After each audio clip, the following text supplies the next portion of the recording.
안녕하세요. 아두이노 드론 세미나의 두 번째 세션인 드론의 부품 및 설계에 대한 기초 설명을 시작하려고 합니다. 먼저 시작하기에 앞서서 세미나 계획에 약간의 변동이 있는데요. 이게 저번 세션 때 설명드렸던 세미나 계획입니다. 이게 어떻게 바뀌었냐면 이 세 번째 세션이 아예 구성을 바꾸고요. 두 번째 세션의 마지막에서 아두이노 프로그램 업로드를 세 번째로 옮겼습니다. 보시고 그리고 드론 조립에 대한 설명을 삭제를 했는데요. 이 부분은 네 번째 세션 때 되게 간략하게 그냥 설명하려고 합니다. 왜냐하면 드론 조립에 대한 영상 자체는 사실 이 세미나를 들으시는 분들께서 그 조립을 당장 하실 분들이 많진 않다고 생각을 해요. 그리고 이 드론 조립은 이미 유튜브 같은 데서 저보다 훨씬 더 잘 설명하고, 네, 타임스 있게 설명하시는 분들이 많기 때문에 필요하시다면은 유튜브를 참고하시면 될 것 같고요. 그래도 이제 그럼에도 불구하고 뭐 드론 조립에 대해서 좀 저한테 물어보고 싶으신 게 있다. 그러면 이제 저한테 톡으로 물어봐 주시면은 제가 상세하고 최대한 빠르게 답변해 드리도록 하겠습니다. 그리고 이게 왜 바뀌었냐 하면은 그것도 사실 이유가 있는데요. 그 제가 첫 번째 세션 때 잘못 설명드린 게 있었습니다. 그게 핸즈 정회원 기준, 핸즈 정회원 인정의 기준인 프로젝트 통과에 대해서 좀 잘못 설명드렸어요. 이 부분은 제가 정말 죄송합니다.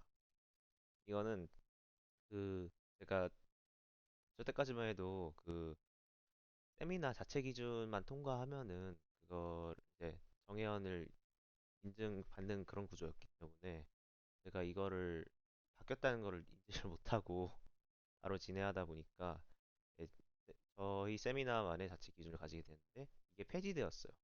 그래서 그 만약 정회원이 아니신 분들 안에서는 이제 프로젝트를 통과를 하셔야 정회원으로 인증을 받을 수 있기 때문에 이 프로젝트를 저희 첫 PPT 때 제안했던 그 대안 프로젝트 둘 중 하나로 아무거나 하시면 될 것 같습니다. 그, 네, 그 기준은 이제 두 개가 GPS 위치 확인 가능이랑 카메라 연결을 통한 실시간 비디오 송출 가능입니다. 이 두 가지는 이제 이제 대부분의 드론들이 꼭 거의 필수적으로 사용하는 기능 두 개를 구현하는 건데요. 이 둘 중 아무거나 하나만 하시면 됩니다. 먼저 뭐 GPS 기능 같은 경우는 이제 다들 아시다시피 드론 이제 뭐 드론이 택배 산업으로 진출하기도 하고 그것 아니더라도 드론의 위치를 파악하는 기 위해서 많이들 달고 있고요. GPS가 달리면 이제 자율적인 비행이 이론적으로는 가능해지니까. 그래서 GPS 위치 확인 기능은 그 구현을 하시는 거는 이제 드론을 좀 더 본격적으로 사용할 준비가 됐다. 약간 그런 말이기도 하고요. 카메라 연결하는 거는 FPV라고 그 쉽게 말해서 드론에 카메라를 달고 그거를 이제 VR 헤드셋 같이 직접 이제 헤드셋을 통해서 예, 보면서 조종하는 그런 드론 중에 하나입니다. 그래서 그렇게도 그것뿐만이 아니라 이제 또 카메라를 통해서 실시간으로 이제 유튜브 같은 데 업로드하거나 그런 용도로도 많이 쓰이기 때문에 이거를 구현하시는 것도 굉장히 좋을 것 같아가지고 프로젝트 중 하나로 넣었습니다. 이 부분은 그 제가 현재 회장님이랑 직접 얘기해가지고 이거를 하나를 통과하시면은 이 정연으로 인정해 준다고 하셨으니까 둘 중 하나만 하면 될 것 같아요. 그리고 이 부분에 대해서 좀 이게 그냥 하려면 좀 막막할 수도 있다 보니까 다음 회차 때, 세 번째 세션 때 그 아두이노랑 멀티위라는 그 저희가 사용할 펌웨어에 대해서 설명할 때 좀 더 자세하게 설명을 드리려고 합니다. 그러면 이제 돌아가서 그래서 세미나 계획에서 이번 세미나에서는 드론의 각 부품의 역할이랑 부품간 호환성 확인 이 두 가지에 그 초점을 둘 건데요. 이걸 좀 어떻게 설명하냐 간략하게 먼저 설명드리자면 드론에 여러 가지 부품이 있는데 그 부품들 설명드릴 때 이 부품들이 드론에서 어떤 역할을 하는지 그리고 이 부품들이 서로 간에 어떻게 연결되고 거기서 이제 주의해야 될 점이 무엇인지 그리고 또 마지막으로 이제 부품을 볼 때 어떤 게 가장 중요한지 요약을 해드릴 겁니다. 네, 그래서 이제 드론에 어떤 부품이 들어가냐 하면은 대충 이 정도 부품이 들어갑니다. 왼쪽에 주 부품들로는 플라이 컨트롤러, 일렉트로닉 스피드 컨트롤러, 그리고 배터리, 보통 리튬 폴리머가 일반적입니다. 그리고 송수신기, 송수신기는 이제 저희가 예전에 그 어릴 때 뭐 무선 자동차 가지고 놀 때 사용했던 그런 이제 조이스틱 있는 컨트롤러고요. 그 브러쉬레스 DC 모터라고 저희가 알고 있는 일반적인 DC 모터랑은 약간 구조가 다른 모터입니다. 그리고 이제 기타 부품들은 프로펠러, 드론의 프레임, PDB라고 파워 디스트리뷰터 보드가 있고요. BC, 배터리 엘리미네이터 서킷. 이 주요 부품이랑 기타 부품의 차이점은 주로 가격입니다. 왼쪽이 훨씬 더 비싸요. 그리고 얘네들은 이제 예, 전기적인 부품이기 때문에 얘네들이 가격이 좀 더 비싸고 좀 더 중요한 역할을 수행하고 이거는 근데 이 구분은 그냥 제가 임의로 한 것이고 실제로는 이런 구분은 없다고 보시면 됩니다. 그냥 제가 설명의 편의를 위해서 이렇게 다. 뭐 기타 액세서리 부속품이라고 했는데 이거는 그냥 그런 날리려면 뭐 있어야 하거나 있어도 좋지만 사실 되게 부차적인 겁니다. 그래서 배터리 충전기는 핸즈실에 이미 여러 개가 있기 때문에 이 부분은 이제 아까 나중에 그냥 딱 간단하게 설명만 드릴 거고요. 필요하시면 핸즈실에 와서 충전하시면 될 것 같습니다. 근데 비싸요. 하려면 한 6만 원 정도 합니다. 프로펠러 밸런서. 이것도 이제 프로펠러에 가서 좀 설명드릴 텐데 그렇게 중요한 건 아니에요. 정 급하면 이쑤시개로도 해도 되고. 퓨즈는 약간 좀 중요하긴 한데 퓨즈의 역할이 뭐냐면 그 드론을 내가 다 이제 뚝딱뚝딱 조립을 해가지고 배터리랑 연결했을 때 처음으로 연결했을 때 이게 중간에 뭐 쇼트 서킷이 나거나 그러면 합선이 나거나 그러면은 연결하자마자 그 부품이 망가지는 경우가 있어요. 그거를 방지하기 위한 부품입니다. 이따 또 설명드릴 거예요. 열수축 튜브는 그냥 그 와이어, 그러니까 드론을 만들다 보면 납땜을 굉장히 많이 해야 되는데 납땜한 부분을 이제 합선의 위험을 줄이기 위해서 아까 좀 그 고무 같은 걸로 메꾸거나 좀 커버를 해야 되잖아요. 그걸 이제 히트 슈링크로 합니다. 열수축 튜브라고 하는데 이것도 핸즈실에 있어요. 이걸 어떻게 사용하냐면 이게 좀 큰 빨대 같습니다. 그래서 그 빨대를 원하는 길이로 잘라가지고 그 내가 가려야 되는 부분 위에다가 위에다가 이제 그 부분을 빨대 안으로 집어넣고요. 빨대에다가 뭐 드라이어 같은 걸로 뜨겁게 해줍니다. 열을 쏴줘요. 그러면 이제 그 빨대가 줄어들면서 내가 원하는 부분에 착 달라붙게 되면서 외부랑 차단시켜주는 거죠. 그게 열수축 튜브입니다. 그리고 이것도 센즈실에 있어요. 가격도 비싸지 않고요. 그냥 갖다 쓰시면 됩니다. 그리고 케이블 타이는 뭐 말 안 해도 아실 것 같은데 이거는 그냥 부품들을 드론 기체에 이제 흔들리지 않게 좀 고정시켜주는 역할이고요. 뭐 있으면 좋아요. 사실 저도 되게 많이 쓰긴 하는데 좀 부차적인 거니까 그냥 여기 넣어놨고요. 나비랑 인두기는 설명 안 해도 될 것 같아요. 예. 자, 그래서 제일 처음 설명드릴 부품이 플라이 컨트롤러입니다.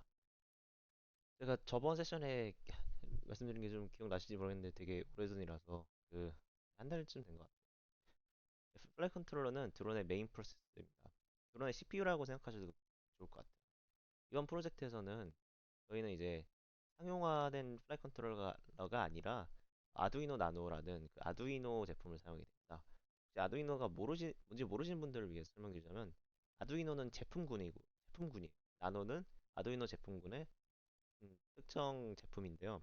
나노는 이제 이름과 같이 되게 작습니다. 굉장히 작아요. 그래서 거의 어디든지 그냥 넣을 수 있어요.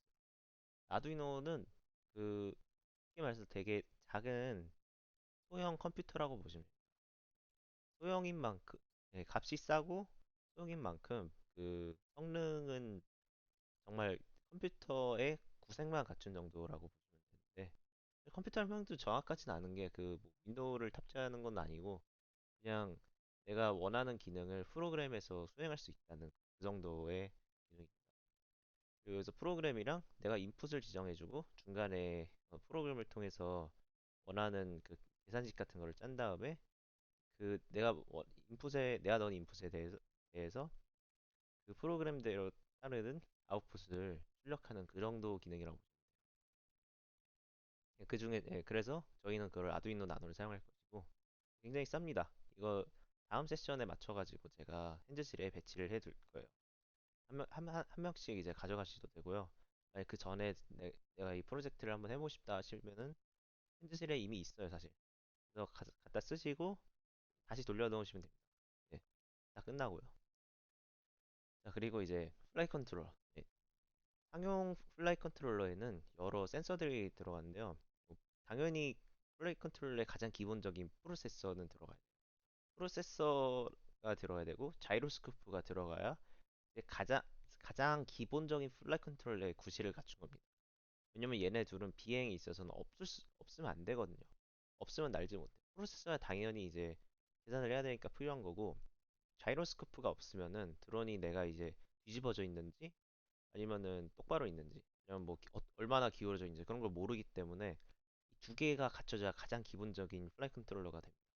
그다음에 GPS는 아까 이제 제가 대체 프로젝트 말씀드렸죠. GPS는 모듈로 달아도 되고 그 직접 이 플라이 컨트롤러에 달려서 나온 제품들이 있습니다. 그런 제품들 물론 좀 더 비싸고 좀 더 이제 프로그래밍이 필요한 대신에 그만큼 좋죠. 편리하고요. 기압 센서가 있는데 이거는 그 사실 드론이 얼마나 높이 날고 있는지 그거를 측정할 때 씁니다. 이게 있으면은 고도 유지 기능을 사용할 수 있어요. 아무튼 이렇게 이 정도 하면 비행에 있으면 좋은 센서들이고요.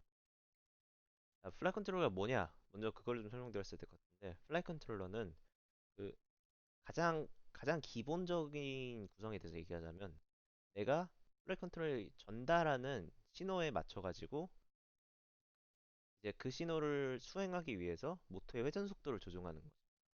예를 들어 내가 앞으로 가라는 신호를 주잖아요. 플라이 컨트롤러가 이거를 해석하고 모터를 이제 적절하게 조정해가지고 그 드론이 앞으로 움직일 수 있도록 하는 겁니다.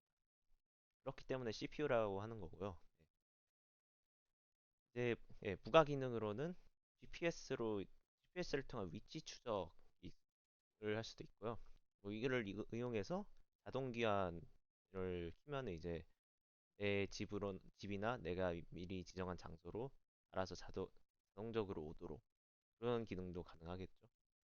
이게 좀 많이 쓰이는 앞에 두 가지가 되게 그 많이 쓰이는 기능들이고 이거는 굉장히 어려운 기능이에요. 없는 이거는 정말 고가의 제품에서 볼 수 있는 거예요. 그리고 구매 지목 그래서 이제 FC를 내가 만약에 사제품을 구매하고 싶다. 그러면은 구매 시 고려할 점은 이제 가장 첫 번째가 사용된 칩셋입니다. 왜냐면 이게 이 FC가 얼마나 많은 기능을 사용할 수 있는지 그거를 알려주거든요. 그 다음이 이제 부가 기능이겠죠. 내가 이제 이 기능 중에서 뭘 원하는지. 그리고 포트 호환성이라 했는데 이거는 그냥 내 ESC가 여기 꼽는 구멍이 ESC에 실제 달린 그 와이어들에 나 있는 구멍이랑 동일한가. 또 약간 또 중요한 게 FC랑 파워 디스트리뷰션 보드랑 연결하는 게 있거든요. 이, 오른쪽 아래에 있는 경우에는 그게 이 좀 되게 특이한 이걸 몰렉스 커넥터라고 하더라고요. 이 커넥터가 필요한데요. 어, 화면에 이제 이거는 되게 좀 저가형 제품들이 보통 이렇고 세트로 나온 경우가 많습니다. 그래서 이런 좀 더 비싸고 좀 많은 기능이 있고 좀 더 많이 보편적인 그런 커넥터의 경우에는 어 파워 있죠. 이거는 얘 같은 경우에는 이제 몰렉스인데 이거 말고 이제 그냥 와이어로 나오는 경우도 있습니다. 예, 그런 경우에는 와이어라고 하는데 그 서버 모터에 달린 그런 3핀 경우로도 나온 게 그래서 이런 걸 항상 확인을 해주셔야 돼요. 내 파워 디스트리뷰션 보드랑 이게 호환이 가능. 그리고 마지막으로 이거 마지막이지만 되게 중요한 게 최대 전류입니다. 전압도 중요하지만 최대 전류가 되게 중요한 게 만약에 내가 파워를 공급하는 파워의 전류가 얘 허용치보다 높다. 그럼 얘가 타서 죽어요. 보통 캐패시터 같은 게 터집니다, 어디가. 이렇게 한 날려먹은 게 제가 한 두 개인가 세 개인가 있는데 예, 굉장히 뼈 아파요. 이게 아무리 싸도 10달러, 뭐 10달러, 15달러 그 정도는 하기 때문에 최대한 이제 그런 걸 확인하시고 사셔야겠죠? 그리고 칩셋에 대해서 잠깐 드리고 싶습니다. 여기 보면 이 그림은 제가 하이퍼링크라고 정하는데 이런 거는 이제 클릭을 하시면은 좀 더 많은 정보를 주는 사이트로 갈 수가 있어요. 하지만 사이트는 영어입니다. 그래서 영어를 할 줄 아셔야 돼요. 그래서 아무튼 이 플라이 컨트롤러 블루에 쓰이는 칩은 블루가 크게 네 가지 정도로 다닙니다. F1, F3, F4, F7. 이게 당연히 숫자가 높을수록 성능이 좋아요. 그리고 얘는 프로세서 스피드가 72MHz인데 F4는 168, F7은 210. 플래시 메모리 128KB, 256, 1메가 뭐 이렇게 가죠.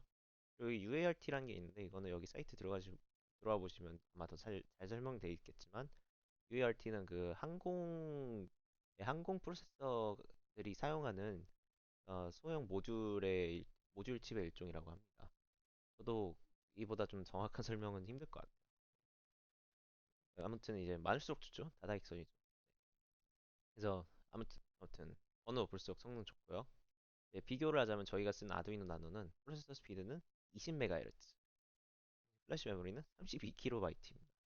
예, 사실 당연한 게 아두이노 나노는 원래 FC로 쓰려고 만든 게 아니고 애초에 되게 저렴하다 보니까 저렴하고 다방면으로 써야 되니까 이제 당연히 사용하는 칩들이 그렇게 비쌀 수도 없고요.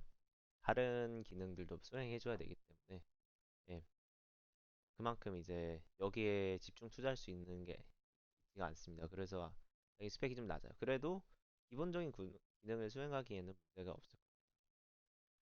자, 그리고 지원하는 기능은 당연히 칩에 따라 다른 게 아닙니다. 지원하는 기능은 펌웨어에 따라 달라요. 펌웨어는 이제 간단히 말해서 FC의 OS라고 생각하시면 됩니다. 윈도우나 맥 OS 같죠. 그래서 이제 뭐 윈도우 컴퓨터랑 맥 컴퓨터랑 사용할 수 있는 프로그램도 다르잖아요.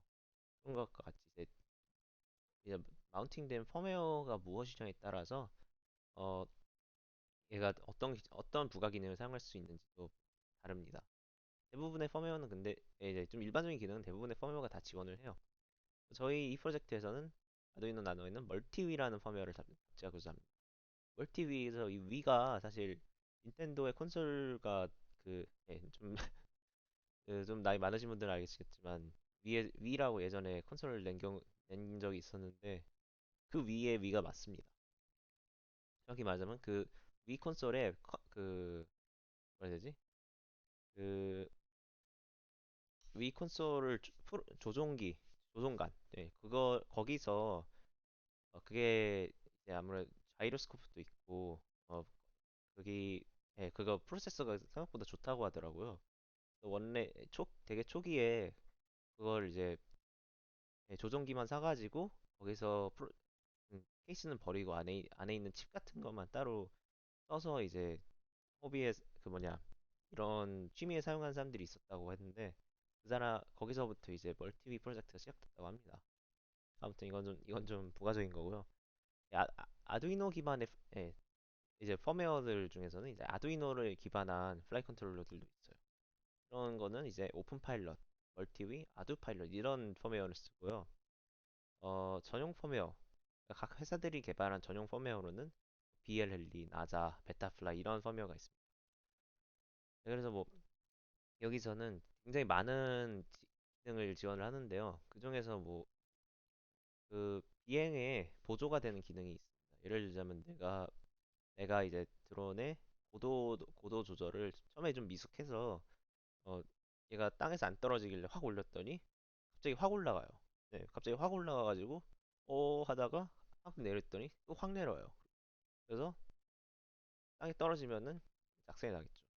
그런 걸 방지하기 위해서 그 내가 이걸 조정을 이제 입력하는 신호를 확 바꿔도 좀 서서히 처음에 서서히 바뀌다가 좀 스무드하게 가다가 이제 나중에는 원하는 신호에 따라가는 약간 그런 기능도 있습니다.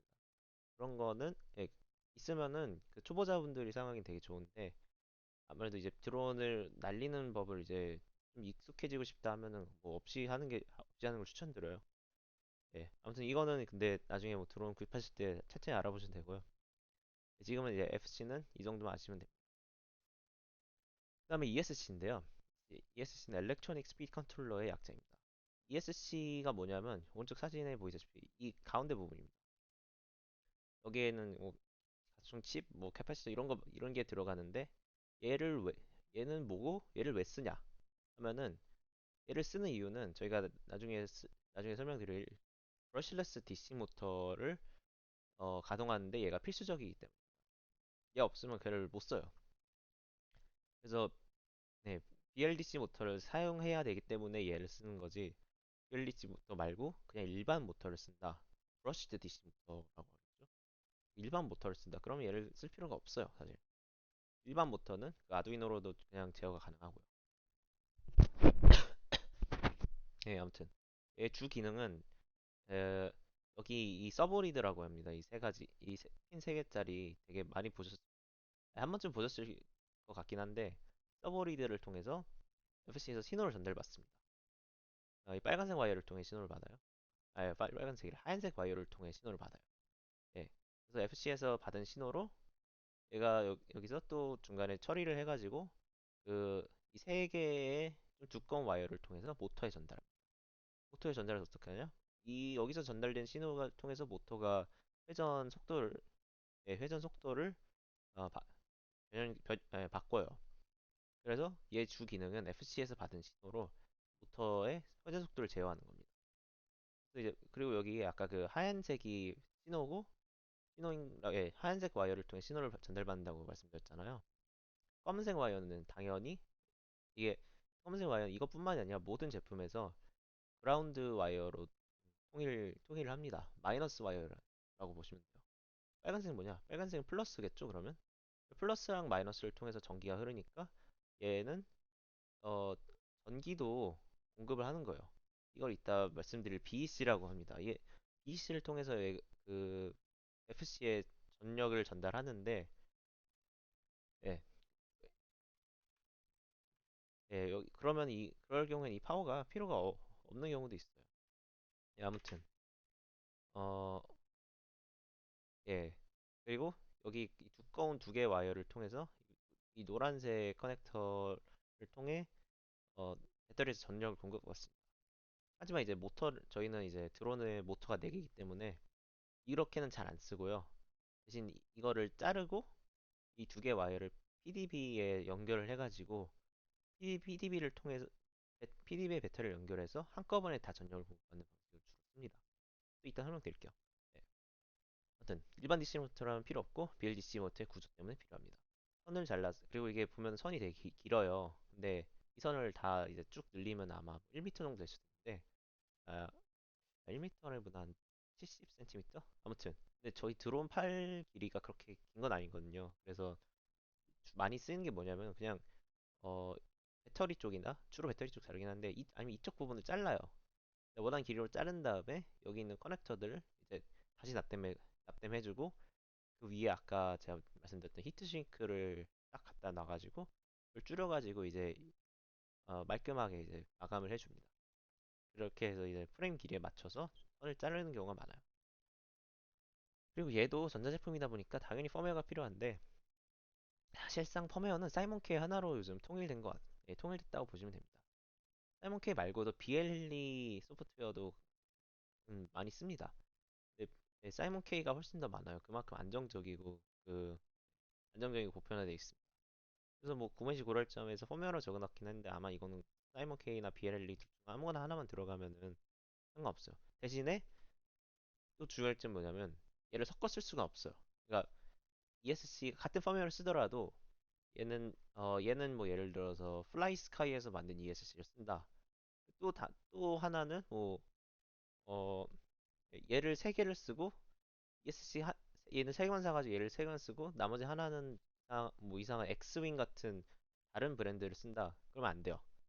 ES는 다 동일해야 됩니다. 왜냐하면은 모터를 조정할 때 같은 신호를 받았을 때 같은 양의 출력이 나가기 때문에요. 그래서 이건 다르면 안 됩니다. 그리고 펌웨어가 있고 뭐 전류 최대값 여기 뭐 30A라 돼 있죠? 얘는 최대 30A까지 버틸 수 있다는 겁니다. 그리고 BEC 탑재 여부. 예, 여기 이렇게 빨간 와이어가 있는 경우에는 BEC를 탑재했다고 생각하시면 됩니다. 아니면 뭐 이 중간에 이렇게 막 꼬여 있는 것도 되게 좋은 예, 이렇게 알아볼 수 있는 신호예요. 근데 빨간 와이어가 있으면은 BEC 탑재했다고 보시면 되고요. 그다음에 설명드릴게 배터리. 리포 배터리죠. 이건 노란색 커넥터가 아까 여기 이 커넥터랑 동일합니다. 여기 사실 이것도 두 가지 사이즈로 나왔는데요. XT 60이랑 XT 90으로 나왔는데 사이즈 차이가 있으면은 여기 못 꽂을 수도 있겠죠? 그건 나중에 이것도 봐야 되신 부분 중 하나입니다. 자, 아무튼 리포 배터리는 말 그대로 배터리예요. 하지만 리튬을 사용했기 때문에 리튬이 가장 이제 그 에, 뭐라 해야 되지? 화학적으로 봤을 때 가장 전기적으로 활발한 물질이기 때문에 당연히 제일 가장 고용량이고요. 예, 만들 수 있는 배터리 중에서 가장 고용량이고 컴팩트합니다. 그래서 얘 정기적인 그 스펙을 어떻게 보냐? 그거부터 설명드릴게요. 이게 용량은 미리암페어 아워라고 표현됩니다. 여기 보면 4000mAh 아워라고 되어 있는데요. 4.0으로 표현했죠? 예. 이거는 몇 미리암페어의 전류를 1시간 동안 1시간이에요. 1시간 동안 전력을 공급할 수 있냐? 그거를 뜻하는 겁니다. 얘의 경우에는 4A를 1시간 동안 공급이 가능하다는 거겠죠. 이거는 이제 드론의 그 부품들은 쓴다고 보면 되니까 그 전류를 얼만큼 많이 쓸 수 있냐 그거를 계산하기 편하기 위해서 이런 방식으로 사용하는 겁니다. 얘 최대 출력은 C 레이팅으로 표현해요. 여기는 30C에서 40C라고 되어 있네요. C 레이팅이 뭐냐? C 레이팅에 이 용량을 곱하면은 한 번에 최대 출력 가능한 전류가 됩니다. 얘는 4000mAh니까 4A hour라고 보시면 되죠. 4A를 4A인데 그 C 레이팅은 30, 최소가 30이니까 30 곱하기 4 하면은 얘는 한 번에 최대 120A까지 출력이 가능하다. 근데 당연히 30C, 그러니까 120A로 출력하면은 2분밖에 못 쓰겠죠? 1시간 동안 할 거를 30배를 빨리 쓰는 거니까. 네. 그리고 이 C 레이팅이 좀 주의하셔야 될 게 있는 게 이런 배터리들은 이제 가격을 아끼려다 보니까 대부분 중국에서 생산합니다. 그 중에서는 그냥 공장에서 직접 떼어다 파는 부품도 있고요. 그러다 보니까 좀 저가형 배터리를 보실 때는 C 레이팅이 좀 부풀려진 경우가 있어요. 그러니까 보통은 대부분 30C까지는 그냥 안전하게 출력이 가능하다 보시면 되는데 가끔은 막 50C, 60C 이렇게 막 80C 이렇게도 가는데 이런 부품들은 좀 이제 논란의 여지가 있다고 합니다. 그래서 보통 이제 30C, 40C 정도가 좀 안전하니까 이거를 넘어서시는 경우는 없게 하시는 게 가장 좋다고 해요. 그리고 이제 배터리가 이거 굉장히 무겁습니다. 벽돌이에요. 그냥 벽돌이라 생각하시면 돼요. 여러분 그 컴퓨터 좀 구형 컴퓨터 같은 경우는 컴퓨터를 좀 구형 노트북 같은 경우는 그 전원부 꽂을 때 그 되게 두꺼운 블럭 있잖아요. 그런 무게라고 생각하시면 됩니다. 좀 큰 블럭이요. 근데 얘는 작은데도 큰 블럭의 무게 정도가 나가요. 그래서 뭐 높은 무게가 있기 때문에 그 많은 용량을 여기다 수주박을 수 있는 거지만 그또 가장 이게 또 드론이 비행 시간을 계산할 때 가장 중요한 그 고려할 점이 무게거든요. 그래서 나는 좀 더 고용량의 배터리를 쓰는 대신에 드론의 무게를 늘려야겠어 라고 생각하실 수 있고요. 아니면은 좀 더 가벼운 배터리를 써서 드론을 좀 더 빠르고 민첩하게 사용하는 대신에 비행 시간을 좀 희생해야겠어. 이 두 가지를 좀 조절을 하셔야 됩니다.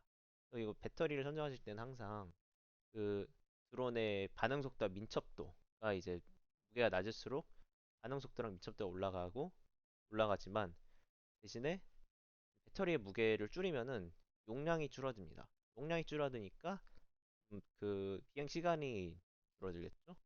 그래서 배터리를 무거운 걸 써서 많은 비행 시간을 확보하는 대신에 어, 속도와 민첩도를 조금 희생할 것인가?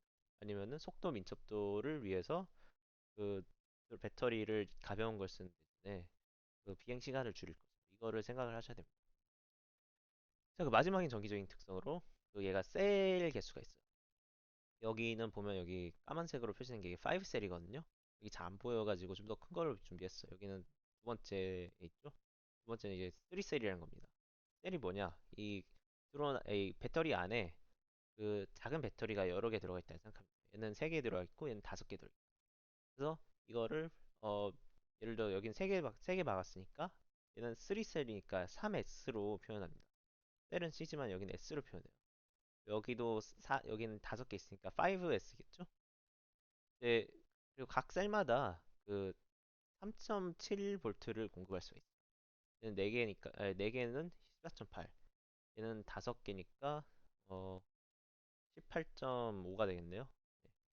그래서, 그리고, 근데 이제 대부분의 드론, 이제 중형 드론의 경우에는 4셀이 일반적이고요.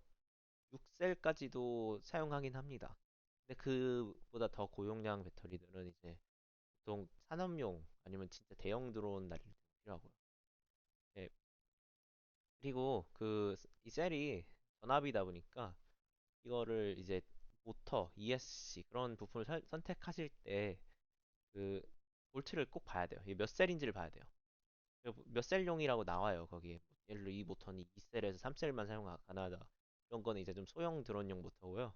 4셀, 보통 일반적인 중형 드론용 모터를 경우에는 4셀에서 6셀까지는 사용 가능하다고 나올 겁니다. 예, 그래서 그리고 이제 배터리를 사용할 때 관련해서 주의점이 이 배터리를 사용할 때 80% 이하로 전압이 내려가지 않게 하셔야 돼요. 80% 이하로 내려가면 어떻게 되냐? 여기부터 이제 그 기존과 동일한 양을 사용해도 그 배터리 방전폭이 훨씬 더 빠릅니다. 그래서 이러면 배터리를 너무 많이 방전시키면 수명이 줄어들어요. 네, 그러다 보니까 이제 80% 정도가 국룰이고요. 이거를 지켜주셔야 이제 배터리를 오래 사용할 수 있어요. 마찬가지로 이제 사용을 마치면은 최대 전압 80%로 방전시키고 보관하는 게 좋아요. 이거는 이제 배터리 충전기에서 거의 모든 배터리 충전기에서 다 지원하는 기능입니다. 흔들릴 것도 있어요. 배터리 커넥터에도 다양한 종류가 있고 뭐 PDB와 맞는지 체크 필수. 네, 여기 배터리 노란색이죠. 노란색. 근데 얘는 빨간색입니다. 얘는 J 타입이라고 할 거예요. 얘는 XT 타입이고. 이게 배터리 이거를 샀는데 이 커넥터가 달린 그 PDB에 끼워야 돼요. 못 끼우죠? 그러니까 다른 부품의 경우는 어떻게 하냐면 이걸 잘라요. 이걸 잘라서 이 커넥터를 여기다가 납땜을 하는데 배터리면은 당연히 안 되죠. 자르는 순간 가위가 이제 고체니까 전기가 고산이 자기한테 옵니다. 그래서 배터리 못 잘라요. 그럼 어떻게 하냐? 이걸 바꿔야 되죠. 그러니까 그 뭐냐 젠더를 써서 중간에 젠더를 써가지고 연결을 하거나 아니면은 내 PDB 쪽에 그거를 바꿔야겠죠. 하지만 하지만 뭘 어떻게 선택하든 얘를 직접 납땜할 수 없다 보니까 이제 젠더를 사용하든 이 커넥터를 사용하든 커넥터가 필요하긴 합니다. 그래서 기왕이면 살 때 내 거랑 맞는 커넥터를 사가지고 이런 중간 과정을 없애는 게 제일 좋아요.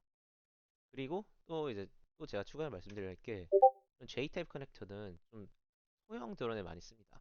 XT 타입은 이제 중형 드론, 소형 중형 다 쓰고요. 그래가지고 내가 이게 커넥터만 보고도 사실 내가 이걸 어떤 종류의 드론을 사용해야 되는지를 대략적으로 알 수 있습니다. 구매 시 고려할 점은 이건 되게 대략적이에요. 이거는 약간 야매여가지고 네. 아무튼 구매 시 고려할 점으로는 당연히 제일 처음으로 용량이랑 C 레이팅이겠죠? 이게 내 드론에 내 드론이 내 내가 원하는 출력을 낼 수 있는지 그거를 알려주는 거예요. 다음에 무게입니다.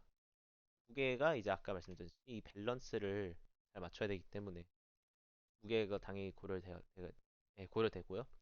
사이즈는 좀 부차적인데 네, 드론에만 올라가면 됩니다, 사실. 너무 작으면 흘러내릴 수도 있고 너무 크면은 이제 나를 구동에 좀 불편할 수 있고. 배틀카트 종류는 이제 방금 말씀드렸다시피 PDB랑 후원이 안 되면은 이걸 좀 추가적으로 사야 되니까 불편합니다. 살려면 또 젠더도 비싸요, 이게. 젠더 한국에 살려면은 이게 얼마더라? 5천 원 정도 하더라고요, 최소. 택배비 포함해서. 그 뭐냐? 나중에 알려드릴 중국 사이트 사면은 거의 한 1달러, 2달러 정도 할 수 있는데 이제 배송 시간이 있습니다. 중국에서 바로 날라오는 거다 보니까 배송 시간이 최소 일주일이고 좀 싼 거 사용하면은 2주, 3주도 걸릴 수 있어요. 네, 그래서 어떤 컨텐츠 종류 꼭 확인하셔야 되고 이거는 배터리뿐만이 아니라 모든 부품에 어, 공통적으로 이제 하셔야 되는 거예요. RC 트랜스미터 리시버가 있습니다. 조종관이라고도 하죠. 이거는 이제 보통 세트로입니다. 얘가 트랜스미터, 얘가 리시버. 얘가 신호를 받는 거니까 리시버겠죠. 그래서 드론의 신호를 얘를 통해서 송신하고 얘를 통해 수신합니다. 얘는 드론에 붙는 거예요. 그래서 여기 그래서 이게 이 트랜스미터는 몇 채널이냐로 구분을 해요. 가장 큰 구분이 채널입니다. 채널이 뭐냐면 이 드론이 움직임이 가능한 방향이에요. 이라고 생각하시면 돼요. 사실 예, 신호의 방향이라고 보시면 돼요. 예를 들어서 thrust는 고도 조절이거든요. 그래서 이 조정관 왼쪽을 위아래로 하면은 이게 고도가 올라갔다 내려갔다. 이 왼쪽 오른쪽으로 하면 어떻게 되냐? 그 예, 드론이 왼쪽으로 돌았다. 시계 반시계 방향이냐? 시계 방향으로 돕니다. 이걸 여라고 해요. 여. 그래서 그리고 이거 이쪽 오른쪽 조정관을 위아래로 하면은 드론이 앞뒤로 갑니다. 왼쪽으로 하면은 왼쪽 오른쪽. 이거를 피치 롤이라고 하는데 이거는 이제 크게 중요하지 않고요. 사실 서스트랑 여만 아셔도 돼요. 음. 사실 서스트만 아셔도 돼요. 이거는 거의 쓰실 일 없을 거예요. 근데 중요한 거는 그 드론의 움직임을 관장하는 게 이 채널인데요. 그 당연히 이제 이 네 가지가 이제 네 가지가 가장 기본적인 드론의 움직임 방향이다 보니까 드론용 송신기는 최소 4채널이 필요해요. 4채널 아래로 가면 이게 못 움직여요. 그래서 4채널이 최소고 그 이상은 많을수록 좋습니다. 여기 이 제품의 경우에는 아마 6채널이었나 그럴 건데 이 추가적인 채널은 보통 이렇게 스위치 같은 데다가 매핑을 합니다. 그래서 이 스위치를 뭐 위에 놓으면은 올라간다. 아니 뭐 온이고 아래로 가면은 리버스고 가운데 놓으면은 오프 이런 형식. 이 채널은 4채널만 있으면 사실 되고요. 그 이상은 많으면 좋습니다.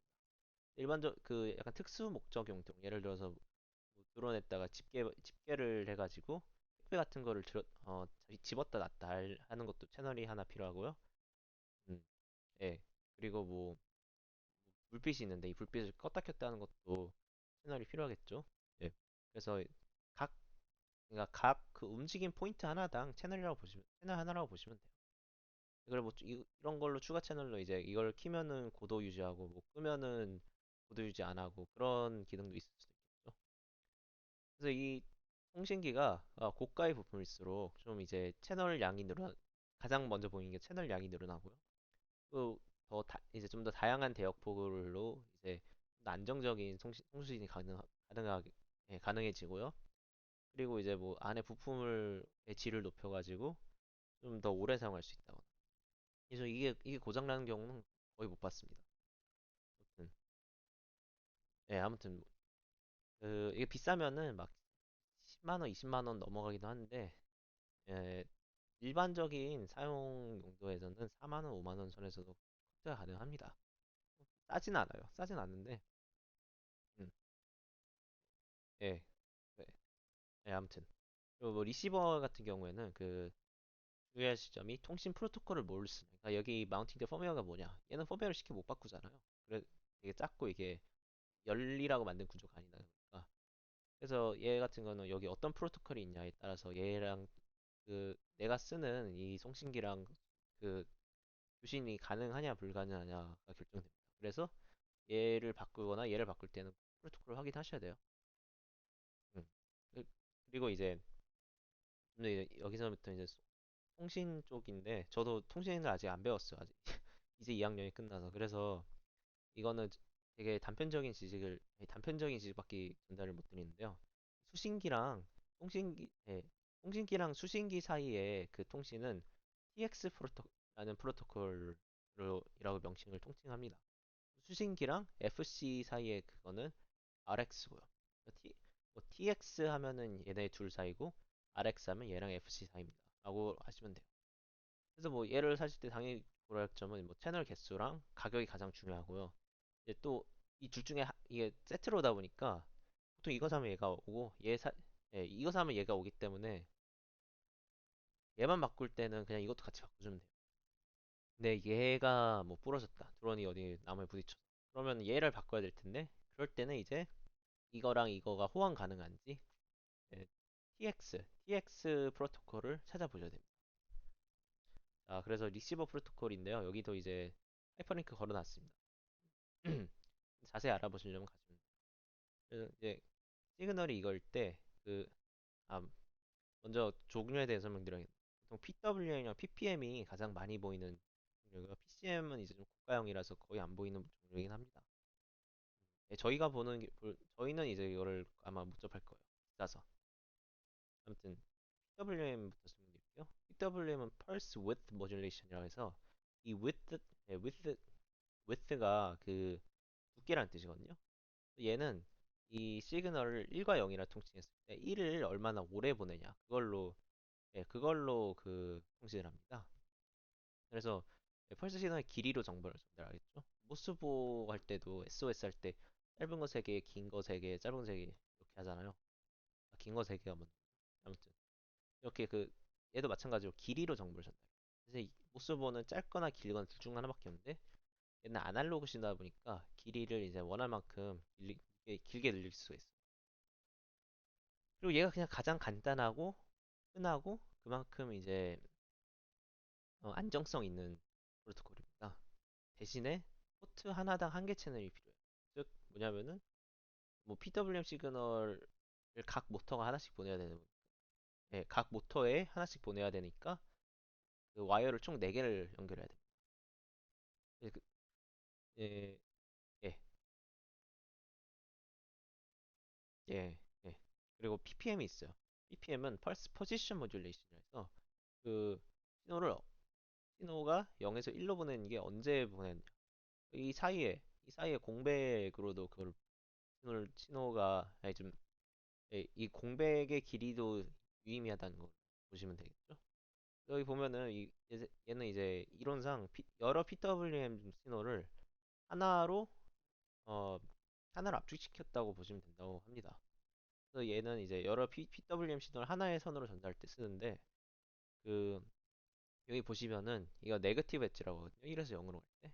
PWM의 네거티브 엣지랑 PM의 포지티브 엣지 0에서 1로 갈 때 이게 일치하는 거를 볼 수 있어요.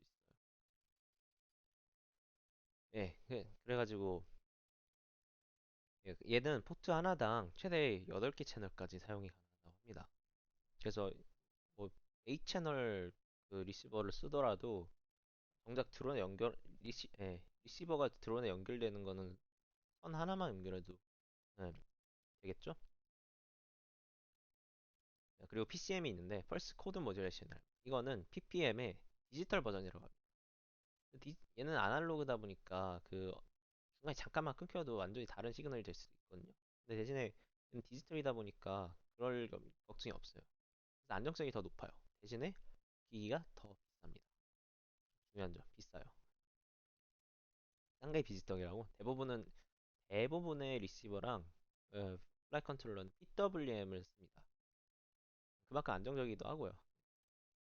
그래서 뭐 RX, TX 프로토콜을 예시를 좀 드리려 하는데 PWM, PPM, PCM은 저희가 방금 다룬 건데 가장 흔하고 범용적인 프로토콜이라서 소개를 드린 거고요. 어, S버스, I버스, X버스는 뭐 후타바, 플라이스카이, FR스카이 뭐 이런 제조사에서 따로 사용하는 프로토콜이에요. 또는 그래서 이런 전용 프로토콜의 경우에는 또 한번 얘네들 같은 경우는 FC가 얘네를 지원하냐 또 봐야 됩니다. FC들로 PWM을 대부분 다 지원하긴 하는데 간혹가다 이거를 지원 안 하는 경우가 있어요. 그럴 때는 PWM 또 PPM 그 컨버터를 사셔야 됩니다. 예, 그래서 좀 귀찮긴 한데 그걸 꼭 보셔야 돼요. 예, 꼭 보시는 게 좋아요. 그래서 뭐 RX는 이 정도면 되는데 TX가 문제입니다. TX는 아까 말씀드렸다시피 그 리시버랑 트랜스미터 가 세트로 오잖아요. 세트로 오는 이유가 TX는 이 제조사마다 달라요. 다르기 때문에 음, 뭐 FR스카이에서 사용하는 리시버를 쓰다가 갑자기 얘가 망가졌다 해서 스펙트럼 거 리시버를 사서 붙이면은 이게 통신이 안 될 수도 있습니다. 그래서 꼭 확인을 하셔야 돼요. FR스카이에서 뭐 DAT16, LR12 이런 거 사용하고 스펙트럼에서 뭐 이런 거 쓰고 이거는 그냥 TX는 제조사별로 다르다고 그 정도만 아셔두시면 될 것 같습니다. 네, 그래서 RX는 범용 프로토콜이 넓게 쓰이고 TX는 제조사별로 다르다. 하나만 교체하실 때는 꼭 아셔야 돼요. 자, 그 대망의 모터입니다. 드론의 가장 필수적이고 가장 중요하고 또 그만큼 가장 비싼 부분. 자, 그러면 얘는 DC 모터인데 브러쉬레스가 붙었잖아요. 그러면 얘는 뭐가 다르냐? 뭐가 특별하냐? 하면은 통상적인 모터와는 다르게 회전부랑 고정부의 그 접점을 없애는 게 BLDC 모터입니다. 그러니까 일반 통상적인 모터는 브러쉬 DC 모터라 하죠. 얘는 그 회전부의 그 코일이 회전부의 그 코일이 브러쉬와 접촉을 하면서 이게 전기 방향이 바뀌잖아요. 전기 방향이 바뀌면서 된 아, 자기장 그 방향도 바뀌어서 그 원리로 회전을 하는 거고. 브러쉬랑 접촉을 하게 되면은 당연히 마찰력이 생기죠. 마찰력이 생기고 브러쉬가 닳게 됩니다. 쓰다 보면은. 모터는 수명이 있어요. 브러쉬 모터.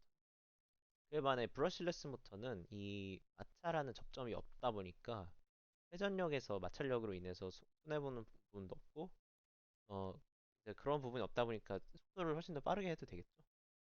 그리고 내구도도 올라가요. 왜냐면은 그 예, 브러쉬가 닳을 걱정이 없다 보니까 더 오래 쓸 수 있습니다. 그리고 전력 효율도 더 높아요. 마찰력으로 인해 음, 잃는 부분이 없으니까. 그래서 거의 완벽한 상위화입니다. 그럼 왜 아직도 브러쉬드 모터를 쓸까요? 당연히 브러쉬레스 모터가 비싸니까요. 비싸고 ESC라는 별도의 제어품이 필요합니다. 그럼 ESC는 왜 필요하냐? 여기 오른쪽에 보면 이게 그 개념도입니다. 여기서 약간 이게 사실 드론 모터가 아닐 거예요, 이게. 왜냐면은 드론 모터는 이 자석이 바깥쪽에 있거든요. 하지만 원리는 동일합니다. 이 세 개의 그러니까 얘는 코일이 어, 회전하지 않는 부분에 고정부에 담겨 있어요. 그리고 그 코일도 여러 개의 코일을 같이 이제 묶어놨는데 그중에서도 코일이 이제 뭐라 해야 되지? 세 가지 분류로 나뉩니다. 예, 총 세 개의 다른 와이어로 묶여 있어요. 그래서 이게 왜 그러냐면은 이거를 자석을 이제 두 개만 쓰면은 어, 자석이 온전하게 회전을 하지 않아요. 그래서 이제 세 개를 써야 이제 처음에 회전이 시작할 때도 매끄럽고 계속 회전을 이어가는데도 이 방향을 바꿔줄 때 이 방향을 바꿔주는 걸 세 개를 써야 이제 음, 회전을 효율적으로 용이하게 할 수 있기 때문입니다. 그래서 예를 들이자면은 처음에 얘 플러스 얘는 신호 없음 얘는 마이너스라고 생각을 해봐. 그러면은 이 모터가 움직이기 시작하죠. 이 움직이기 시작하면은 이제 얘 움직임에 맞춰가지고 플러스를 하나씩 오른쪽으로 넘어갑니다. 얘는 얘가 갑자기 플러스가 되고 얘는 마이너스에서 신호가 안 가고 얘는 얘는 얘는 갑자기 플러스가 되고 이게 한 칸씩 계속 옮겨가면서 신호를 줘야 되다 보니까 타이밍을 맞춰야 되잖아요. 그러면 이 타이밍 때문에 ESC가 필요한 겁니다. 그거를 다 FC에 넘기기에는 그 예, 이거를 전부 FC에 넘기기는 좀 힘들거든요. 그래서 이런 이제 BLDC 모터의 그 작동 원리 때문에 ESC가 필요합니다. 그래서 내부 코일을 세 개로 나눠가지고 전류 방향을 바꾸면서 회전력을 생산하고요. 대부분 경우 회전부의 자석, 바깥쪽 회전부에 자석이 붙어 있고 고정부에 코일이 배치. 이런 식으로.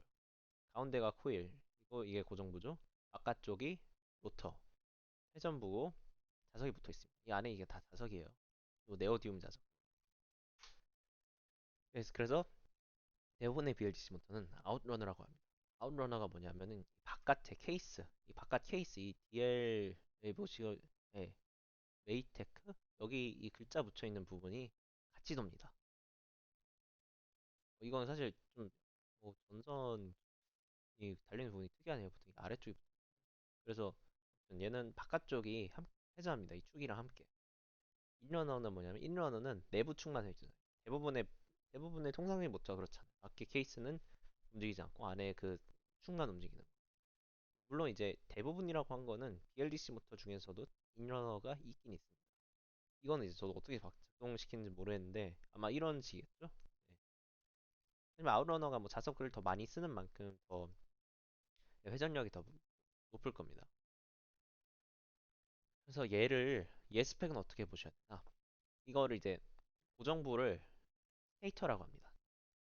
모터를 이 스펙을 보면은 보통 이 스펙을 보면은 그 크게 2204, 2207 같은 이 숫자 4자리랑 kV 이 두 가지를 보시면 자, 그래서 처음에 온 숫자 2204, 2207, 1806 이거는 뭔 뜻이냐? 모터 내부의 내부 코일 크기 이 고정부의 코일이 얼마나 감겼냐 그걸 나타냅니다. 그래서 이 앞에 2가 그 코일의 지름이고요. 22mm라는 뜻이죠. 이 07이 이게 높이라는 뜻입니다. 이것도 당연히 밀리미터. 그래서 뭐 2207의 경우 스테이터의 지름이 22mm, 높이가 7mm. 이게 숫자가 크면 클수록 그 코일 양이 많다 보니까 아무래도 토크를 좀 더 많이 발생시키거든요. 네, 그래가지고 이 회전력이 되게 중요한데 왜냐면 나중에 프로펠러를 큰 거를 달 때 토크가 부족하면 얘가 잘 안 돌아요. 잘 안 돌고 이제 또 그만큼 또 더 많이 돌리려고 하다 보니까 전류를 훨씬 더 많이 끌어다 씁니다. 그러면 이제 전류를 많이 끌어다 쓰면 전류가 이제 전자의 움직임과 관련했기 때문에 열이 더 많이 발생해요. 그러다 보니까 과열해서 모터가 타 죽는 경우도 있고요. ESC에 그 전류 허용치를 넘어가지고 ESC가 터진 경우도 있어요. 그렇기 때문에 이 회전력을 잘 보셔야 돼요. 제가 방금 말씀드린 경우는 좀 비현실적인 경우이긴 하지만 분명히 일어나는 경우이기도 해요. 그래서 용도에 맞는 모터를 고르는 게 가장 중요합니다. 네, 모터는 꼭 용도에 맞춰서 구매하셔야 돼요. 네, 소형 드론 모터를 대형 드론을 달면은 뭐 움직이지도 않고 터집니다. 그만큼 이게 코일 크기가 중요하다는 거죠. 자, 그리고 두 번째 스펙이 KV입니다. KV는 모터의 여기 회전력을 토크라고 해놔서 회전력이라고 표현이 좀 그런데 회전 횟수랑 관련되어 있습니다. 그래서 1kV당 1볼트 넣었을 때 한 번씩 한 바퀴를 회전합니다. 즉 1000kV의 1000kV의 모터는 1볼트에 넣으면은 해당 1초당 1000번을 회전해요. 네, 10볼트를 넣으면은 1초당 1만 번을 회전을 하겠죠? 이론적으로. 네. 하지만 이게 프로펠러를 달게 되면은 프로펠러가 공기 저항이 있다 보니까 그 볼트를 넣을 1볼트를 계속 넣을수록 이 증가하는 폭이 감소를 합니다. 높은 볼티지에서는 이게 좀 효율이 떨어진다고 보시면 되겠죠? 자, 예, 그래서 어, 예, 그 정도 보시면 되고요. 예, 호환성 고려 포인트가 있습니다. 두 가지가 있는데요. 그 밑에 이 구멍이 보이시죠? 이 구멍을 통해서 보통 이렇게 십자가로 나옵니다. 이 구멍을 통해 가지고 그 프레임과 장착을 하는데 당연히 그러려면 이 구멍에 뚫린 그 나사용 구멍 간의 간격이 프레임에 있는 나사 구멍 간격이랑 일치해야 넣을 수 있겠죠. 이 부분 되게 중요합니다. 이거가 해결이 안 되면 굉장히 난감해져요. 보통 이제 3D 프린팅에서 해야 되는데 그게 이제 그렇게 중간에 또 마운팅을 하나를 추가를 하게 되면은 흔들림이 있을 수가 있거든요. 그래서 이 부분은 정확히 보시고 하셔야 됩니다. 그리고 추가적으로 이게 제가 한번 겪었던 문제이긴 한데요. 어, 이게 나사를 너무 긴 거를 사용하면은 이거 나사가 이거를 뚫고 이 전선에 접촉을 하게 됩니다. 이게 어떻게 그러면 이게 무슨 말이냐? 합선을 일으킨다. 그래서 이걸 나사랑 이거 이 뭐냐 이 회전부랑 이게 뭐냐 이 코일 부분이랑 플라스틱 부분이 얼마나 떨어지는지 그것도 한번 보셔야 되는 게 맞아요. 그거는 근데 그거는 이제 드론을 주문해서 실물을 보기 전까지 모르니까 그거는 약간 부차적인 거긴 한데 그리고 두 번째가 이 금색 부분입니다. 여기 좀 더 크게 나와 있네요. 이거를 블랙 커넥터라고 해요. 이 끝부분이 총알처럼 생겨가지고 이거는 이제 2mm랑 3mm 그리고 뭐 2.5mm도 있고 그렇긴 한데 3mm가 보통 일반적인 걸로 알고 있어요. 그래서 얘도 크기가 여러 가지로 나오니까 그 크기를 꼭 확인하셔야 돼요. 얘가 어디 들어가냐면 ESC 이 부분에 들어가요. 예, 그렇기 때문에 뭐 이렇게 와이어로 되어 있는 경우는 이거를 자르고 새로운 커넥터를 붙이면은 사용할 수 있긴 한데 음, 이게 와이어 없이 그냥 바로 이 부분에 꽂는 ESC도 있기 때문에 그런 경우에는 모터를 잘라야겠죠. 예, 아무튼 이거 근데 뭐 자르고 하면 귀찮잖아요. 그래서 그냥 사실 때 확실히 호환되는 거 사시는 게 낫습니다. 그 DC 그 모터가 모터 사실 어 사실 그 배터리 같은 경우에는 어 메이커가 다르더라도 표기된 스펙만 가지고 딱 평가를 할 수 있어요. 아 얘는 뭐 몇천 미리암페어고 뭐 몇 레이팅이 얼마기 때문에 내 드론에 쓸 수 있다 없다 이거를 내가 딱 판별을 할 수 있어요. 스펙만 보고. 근데 모터의 경우는 약간 다릅니다. 이 모터의 경우에는 그 공기의 움직임, 그러니까 유체역학이랑 관련이 있다 보니까 이게 정량적인 평가가 좀 힘들어요. 대부분 그래서 이제 이거를 이거를 사용하기 위해서 뭘 보냐면은 실험적인 데이터를 봅니다. 그래서 이제 모터를 모터를 구매할 때 당연히 가장 처음 보는 게 출력이겠죠. 내 드론을 얘가 아, 얘가 이제 충분한 출력을 내서 내 드론이 이제 리프트 오프를 달성할 수 있는지 그거부터 볼 겁니다. 그래서 여기 두 번째로 적어놨. 전류 필요량 가- 전류 필요량 중요합니다. 얘는 그 배터리랑 관련돼 있기 때문에. 근데 이걸 먼저 설명드리고 싶어요. 그래서 이 모터가 출력을 얼마나 내는지 그걸 알고 싶어요. 제가. 그러면은 모터가 출력을 내려면 어떡합니까? 프로펠러를 회전시켜야 되잖아요. 당연히 모터에만 보고 할 수 있는 건 KV랑 스테이터 사이즈가 있겠죠. KV가 높으면 높을수록 프로펠러를 같은 전류에서 더 많이 돌릴 수 있으니까 당연히 출력이 높을 거라 생각을 하실 수 있어요. 하지만 이거는 잘못되었습니다. 왜냐면은 드론용 모터의 경우에는 그 스테이터 사이즈가 작지만 KV가 2000 KV가 넘어가는 경우가 일반적입니다. 그러면은 얘한테 더 큰 프로펠러를 붙여주면은 얘가 더 출력이 높아질 수도 있다고 생각을 하실 수 있습니다. 근데 그게 아니에요. 왜냐면은 얘는 그렇게 되면 전류를 너무 많이 먹고 얘가 토크가 딸리다 보니까 그 회전력이 떨어져요, 오히려. 그래서 출력이 오히려 떨어지는 경우가 있어요. 그렇기 때문에 실험적인 데이터를 봐야 돼요. 이 그러니까 모터 페이지에 가면은 대부분의 이제 좀 잘 팔리는 모터 같은 경우에는 그 제조사에서 이거를 실험 데이터를 내놓습니다. 그러니까 예를 들어서 뭐 4cm짜리 프로펠러를 사용하면은 맥스, 에, 최대 출력에서 어느 정도 그램의 출력을 내는지, 그리고 이때 사용되는 전류는 몇 암페어 정도. 이런 걸 다 이제 알려줘요. 이게 왜냐면은 내 프로펠러 길이랑 프로펠러 길이랑 모터의 KV랑 스테이터 사이즈 이 세 가지만 가지고 출력을 계산을 할 수가 없기 때문이에요. 드론의 드론의 기체의 이제 팔 길이라든가 뭐 기체의 그 형태라든가 그런 거에 따라서 이제 출력이 달라지기 때문에 실험적 데이터를 보셔야 돼요. 아무튼 이거 그래서 구매할 때 고려할 점을 다시 설명해 드릴게요. 먼저 봐야 되는 게 전류 필요량이에요. 전류 필요량도 아까 제가 설명했듯이 어떤 프로펠러를 쓸 때 최대 출력에서 몇 암페어를 쓰냐. 그래서 최대 출력에서 쓰는 암페어를 봐야 돼요.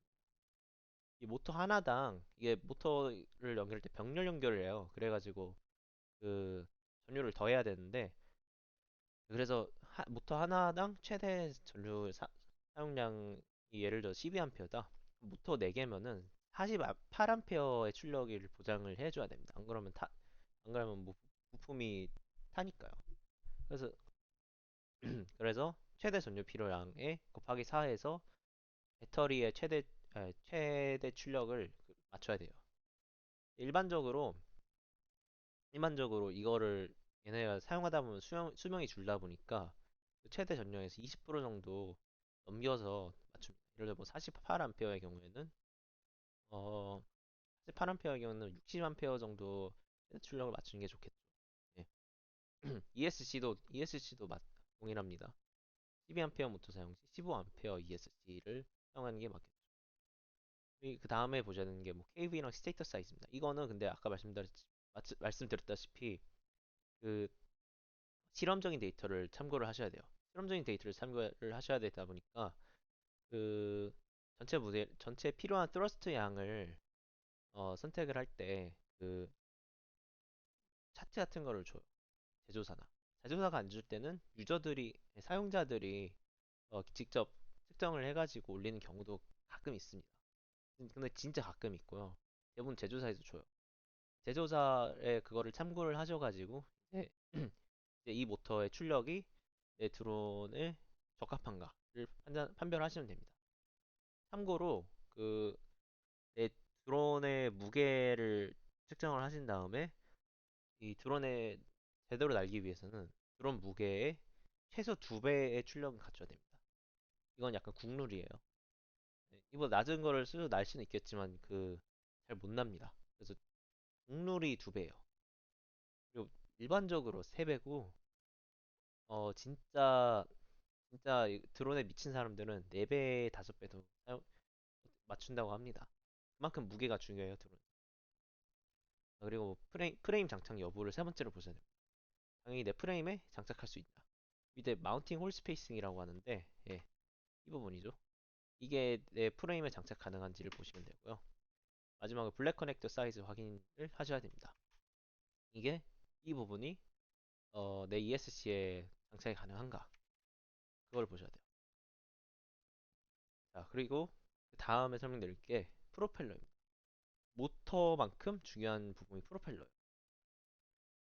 프로펠러는 이따 뭐 트러스트 관련해서 설명드리기 전에 뭐 기본적인 것부터 설명을 드릴게요. 프로펠러는 내가 사용하고자 하는 용도랑 내 모터랑 맞는 프로펠러를 구입해요. 그래서 흔히들 이거를 가지고 모터 프로펠러 컨비네이션이라고 말합니다. 프로펠러는 모터를 따라가고 모터도 프로펠러를 따라가요.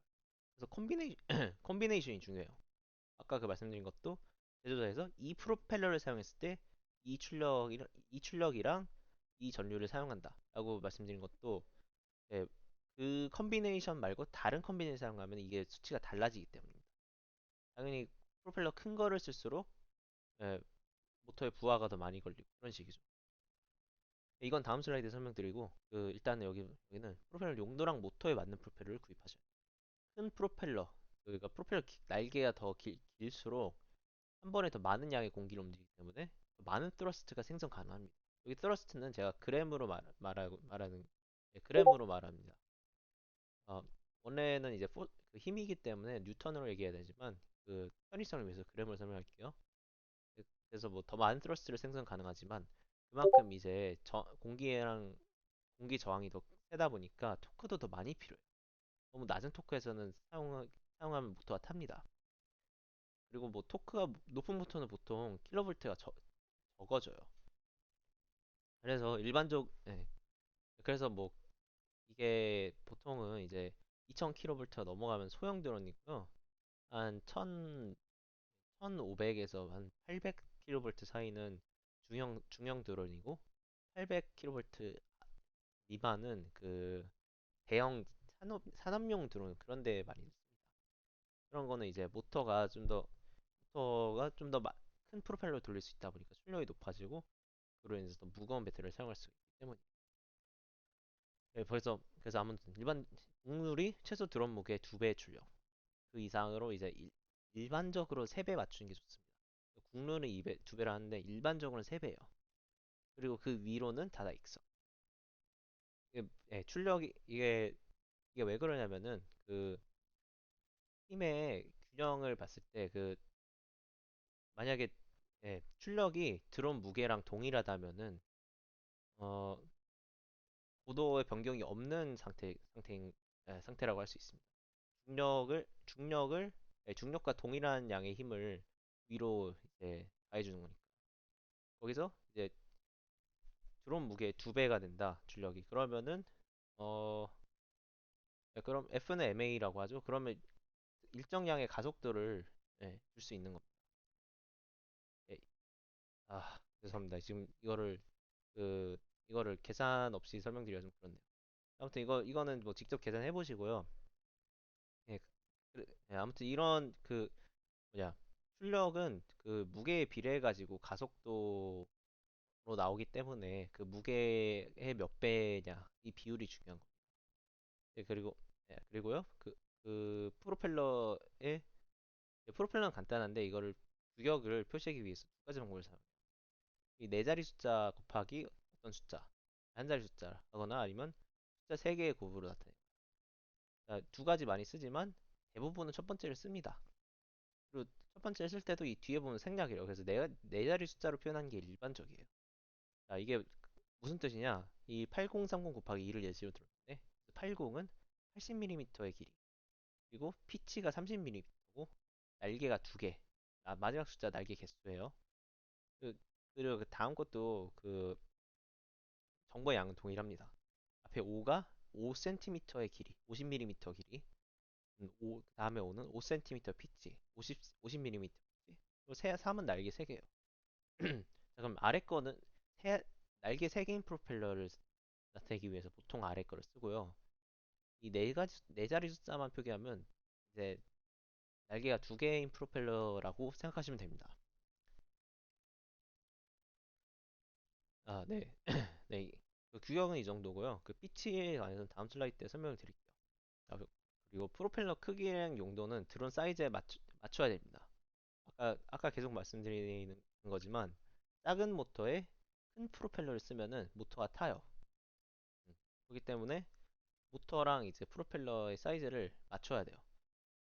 그래서 보통 이제 60mm 아래의 프로펠러는 작은 250에서 350mm의 프레임을 사용하는 취미용 드론, 가벼운 드론에 사용을 합니다. 그리고 70mm 이상, 7cm, 8cm, 9cm 이런 거는 보통 중형 이상급의 드론에 많이 사용해요. 50mm, 550 프레임 사이즈로 따지면 550mm에서 뭐 800mm의 길이가 되겠네요.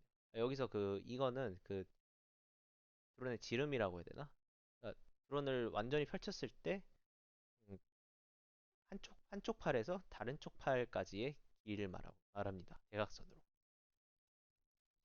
자, 그래서 아까 피치가 뭐냐? 여기 80cm, 80mm의 길이에 뭐 30mm의 피치가 있다고 하는데 이 피치는 보면은 이 드론이 프로펠러가 각이 져 있어요. 이 각이 높을수록 경사가 가파를수록 피치가 높습니다. 그럼 피치가 뭐냐? 피치는 이 프로펠러가 한 번 회전할 때 공기에서 한, 닿아가는 거리예요. 이 피치를 프로펠러랑 스크루에 사용을 하는데 스크루로 예를 들자면은 딱 나무 위에다 스크루를 딱 대고 드라이버를 댄 다음에 드라이버를 한 바퀴 회전했을 때 스크루가 책상에 얼마나 박히냐. 당연히 피치가 높을수록 많이 박히고 피치 적을수록 적게 박히겠죠. 자, 그럼 이걸 프로펠러로 다시 가져오면은 피치가 높으면은 이게 프로펠러가 공기를 더 많이 움직인다는 뜻입니다. 공기를 더 많이 움직이니까 출력, 그램이 높아지고 대신에 모터에 더 큰 부하가 이어지겠죠. 그래서 동일한 그러니까 80mm 프로펠러 두 개가 있는데 하나는 뭐 10mm 피치고 하나는 30mm 피치면은 당연히 30mm 피치짜리가 그 만들어내는 출력이 더 높겠죠. 하지만 높은 만큼 모터의 부하도 더 많이 가기 때문에 이거를 이제 모터와의 조합을 생각해서 이제 선택을 하셔야 됩니다. 이거 다 조합이에요. 그래서 사실 내가 어떤 프로펠러 사냐도 그 뭐냐 드론 제조사가 표기한 어떤 그 프로펠러 사용해서 표기를 했는지 그거에 따라서 결정되는 경우가 많습니다. 자, 그래서 프로펠러의 재질은 크게 두 가지예요. 이거 말고는 못 봤어요. 저는. 플라스틱이랑 카본 파이버, 즉 탄소 섬유. 플라스틱은 아시다시피 저렴합니다. 저렴하고 비교적 잘 구부러진 대신에 회전할 때 진동이 있습니다. 회전 시 진동이라는 이 단점이 좀 생각보다 네, 크다고 하더라고요. 그리고 탄소섬유는 더 가벼워요. 되게 가벼워요. 플라스틱보다 더 가볍습니다. 그리고 튼튼해요. 잘 안 부러지죠? 그리고 회전할 때 조용해요. 진동이 없으니까. 때문에 진동이 훨씬 적으니까 조용해요. 대신에 비쌉니다. 되게 비싸요. 플라스틱의 5배 정도는 된다 보시면. 그리고 단단한 게 플라스틱보다 덜 구부러진다는 건데, 이게 왜 단점이 되냐면은, 드론을 날리다 어디가 박을 일이 생각보다 많아요. 실수로. 예를 들어 뭐 나무에 박든, 뭐 벽에 박든, 아니면은 바닥에 박든. 이 박을 때, 그 충격량의 얼마만큼이 이제 모터로 전달되냐가, 이게 얼마나 잘 구부러지냐에 따라서 달라져요. 예를 들어 뭐 자동차도 그 사고 났을 때 본넷 부분이 그 구겨지면서 그 운전자한테 전해지는 충격량이 줄어든다 하잖아요. 프로펠러도 비슷한 원리입니다. 그 충돌하면서 부러지기 전에 잘 구부러지면은 그만큼 이제 충격이 프로펠러한테 가해지는 거죠. 모터가 아니라. 그러면은 이제 비싼 10달러, 20달러, 30달러짜리 모터를 바꾸는 대신에 뭐 1달러짜리 프로펠러 하나만 교체하면 되니까. 그래서 뭐 단단 프로펠러는 드론에 가해진 충격을 모터로 전달합니다. 하지만 근데 뭐 대부분 그러니까 플라스틱으로 날리고 많이 교체하신다면 생각하시는 게 가장 낫긴 해요. 탄소 섬유는 좀 이제 지갑에 여유가 있으면 구매하시고 약간 돈지랄에 가깝습니다. 음. 일반적인 사용자는 돈지랄이고요. 뭐 특수 목적으로 하면은 탄소 섬유도 충분히 이제 값어치를 하죠. 그래서 일반적인 뭐 취미용으로는 플라스틱으로도 충분합니다. 그렇다고 이거를 이제 뭐 3D 프린팅 하지는 마세요. 그거 3D 프린팅으로는 이게 필요한 강도가 안 나와. 그리고 프로펠러 날개 수는 2개, 3개, 4개 뭐 이렇게 날개는 이제 6개까지도 있는데 이 프로펠러 날개는 사실 이론적으로는 한 개인이 가장 효율적입니다. 한 개가 있으면 이제 그 언밸런스 하기 때문에 회전할 때 그 진동을 발생시켜서 최소 개수가 2개예요. 그러니까 이 말은 날개를 늘릴수록 점점 더 비효율적으로 되는 대신에 그 날개 하나가 움직일 때, 한 바퀴 돌 때 일정량의 공기를 움직인다 생각하면은 2개가 되면 그게 2배가 되고 3개가 되면 3배가 되고 4개가 되면 4배가 되죠. 날개의 개수가 많아질수록 출력이 증가합니다. 날개를 늘리면은 출력을 높이는 대신에 좀 더 비효율적이 된다. 그래서 날개 개수에 대해서 생각할 때 그 날개 개수를 2개에서 4개로 증가시키는 거는 그 길이를 2배로 증가시키는 거와 비슷하지만 효율이 살짝 떨어진다고 생각하시면 돼요. 이게 이게 예시가 2차 세계대전 때 사용하던 전투기들은 그 프로펠러 방식이었잖아요. 근데 그 프로펠러가 전투기가 무겁다 보니까 프로펠러가 큰 게 필요했는데 이 프로펠러가 너무 커지면은 땅바닥이랑 닿아가지고 사용을 못합니다. 그래서 얘네 뭘 했냐면 프로펠러 개수를 늘렸어요. 그래서 드론도 비슷합니다. 얘가 진짜 출력이 많이 필요한데 그 뭐 다른 프로펠러랑 닿아가지고 프레임이 작다 보니까 그러면은 프로펠러 날개 개수를 늘리면 돼요. 그냥 보통 그냥 2개 이게 보면은 작은 드론일수록 이 제약이 심해서 3개, 4개까지, 3개까지도 좀 어느 정도 효율이 나옵니다. 4개도 가끔 쓴 사람이 있고요. 반면에 좀 드론이 커질수록 이 비효율적인 게 좀 생각보다 커져가지고 한 6cm, 7cm만 넘어도 거의 프로펠러 날개 개수 두 개로 통일이 돼요. 아무튼 그리고 날개가 적을수록 이게 그 받는 공기 저항이 적다 보니까 같은 볼트로 더 많이 돌릴 수 있고요. 그만큼 이제 반응 속도가 빨라집니다. 그래서 날개 두 개짜리 쓰다가 네 개짜리 쓰면은 이게 좀 드론이 그 뭐라 해야 되지? 내 조종에 인풋을 바꿨을 때 그 아웃풋이 반응 속도가 좀 더 느려졌다는 사람들이 꽤 있더라고요. 뭐 날개가 적을수록 반응 속도가 빠르다고 보시면 될 것 같습니다. 이 부분은 제가 아까 많이 설명드렸기 때문에 넘어갈게요. 그래서 프로펠러를 구매할 때 고려하실 점. 첫 번째가 프로펠러 길이와 내가 사용하는 모터의 그 콤비네이션이 내 드론의 무게와 그걸 움직이기 위한 출력에 맞는가. 그거를 생각을 하셔야 돼요. 아까 말씀드렸다시피 곡률이 출력이 그 무게의 2배, 일반적으로는 3배, 어, 4배, 그리고 그 위는 다다익선. 음. 그렇기 때문에 프로펠러 길이가 내 모터와 맞아야 되고, 그렇기 위해서는 이제 내 용도와 관련이 있겠죠? 프로펠러의 날개 개수가 드론 용도가 적합한 거.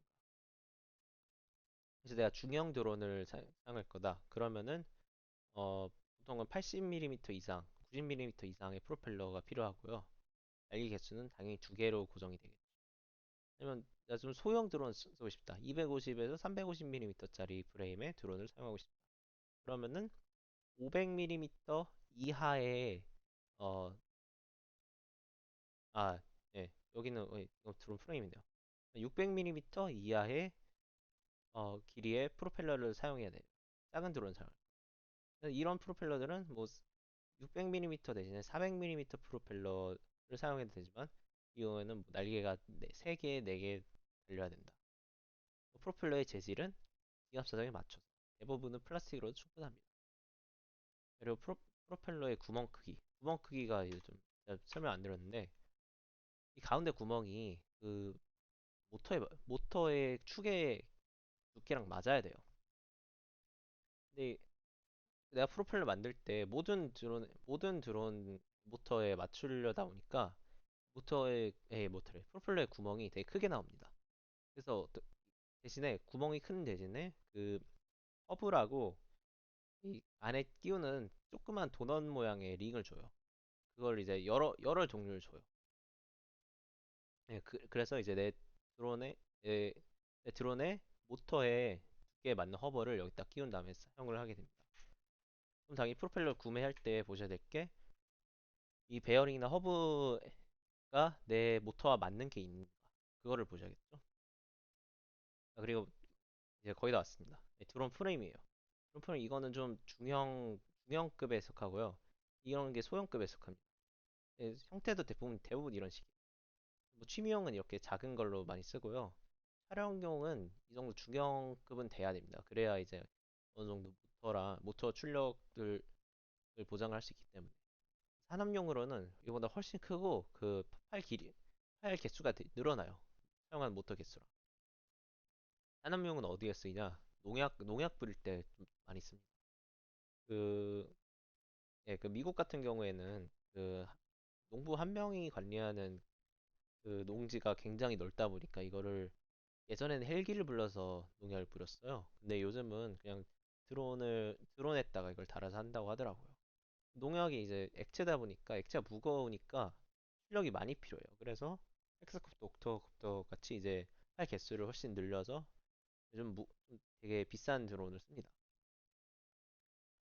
그래서 뭐 길이는 대충 이 정도에 맞추시면 될 것 같고요. 흐름의 종류는 어 얘는 카본 파이버예요. 얘는 탄소섬유야. 탄소섬유 같은 경우에는 되게 튼튼하고 가볍기 때문에 소형 드론에 되게 많이 씁니다. 네, 얘네는 어디 뭐 박으면은 전해지는 충격력이 크다 보니까 그리고 얘는 속도도 빠르다 보니까 되게 잘 박기 쉬워요. 그래서 튼튼한 걸 써야 됩니다. 그래서 탄수화물을 많이 쓰고 플라스틱 철제 같은 경우에는 좀 중형 대형에 많이 씁니다. 철제는 사실 되게 튼튼해요. 잘 안 부서지는데 근데 되게 무겁습니다. 그래서 거의 안 써요. 철제 프레임은 그냥 거의 안 쓴다 보시면 돼요. 네, 그래서 뭐 출력이 되게 넉넉한 경우에나 씁니다. 플라스틱 프레임은 저렴하지만 이게 팔을 이게 보면 트러스 구조를 썼죠. 이 삼각형을 많이 써가지고. 근데 어 이게 팔 길이가 늘어나면은 중간에 부러져요. 이제 그만큼 덜 튼튼해가지고 그래서 이제 팔 길이가 굉장히 긴 경우에나 철제 프레임으로 이제 사용하지. 플라스틱 같은 거는 쉽게 부러지기 때문에 그 일정 크기 이상으로는 쓰기가 힘듭니다. 대신에 싸니까 저예산들은 좀 많이 쓰고요. 저렴하죠. 이거는 3D 프린팅에서도 쓰기도 합니다. 좀 작은 드론의 경우에. 근데 이제 돈만 있으면 탄소섬을 쓰는 게 좋죠. 그럼 비추천이라 했는데 돈 없으면 쓰는 게 플라스틱입니다. 그리고 뭐 탄소섬유 트레이의 경우에는 튼튼하고 가볍고 모든 용도에 상 중형 드론, 대형 드론, 소형 드론 다 씁니다. 대신에 엄청 비싸요. 진짜 비쌉니다. 이거 하나가 5만 원인가 6만 원인가. 네. 그리고 이거 그리고 여기 보면은 이 검정색이랑 노란색으로 있는 보드가 있잖아요. 이게 바로 다음에 설명드릴 PDB입니다. PDB는 배터리에서 가져온 전력을 모터랑 FC랑 드론의 모든 부품에 분배하는 역할이죠. 이게 보면은 이런 상용화된 드론 프레임 같은 경우에는 이게 전용 PDB가 같이 오는 경우가 많아요. 이게 보면은 납땜할 구간을 딱딱딱딱 표시해주고 어, 깔끔하잖아 보기에도. 그리고 이 구멍 들어가서 쿨링도 잘 되고. 근데 그래서 이런 걸 쓰는 게 가장 깔끔하고 추천드리는데 만약에 어, 이론상으로는 PCB로 직접 제작이 가능합니다. 근데 이거는 진짜 굉장히 비추천드리는 게 잘못하면은 화재 가능성도 높고요. 부품 날려먹을 가능성도 높고요. 무엇보다 이게 얼마 안 해요. 이게 뭐 싸면 5천 원 이하로도 구할 수 있으니까 그냥 차라리 별도로 구매하시는 걸 추천드립니다.